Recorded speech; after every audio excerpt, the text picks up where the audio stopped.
আচ্ছা, একটা জিনিস আমি এখানে পরিষ্কার করতে চাই, যেটা জয় পরাজয় থাকবে।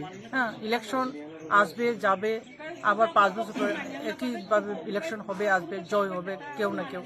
কিন্তু পরাজিত হয়েছে বলে সেভাবে লুট করা, সেটাকে আমি দিন ডাকাত থেকে তো আরো বেশি আতঙ্ক, সেটাকে আমি ডাকাত হিসেবে আমি চিহ্নিত করতে আমি চাই।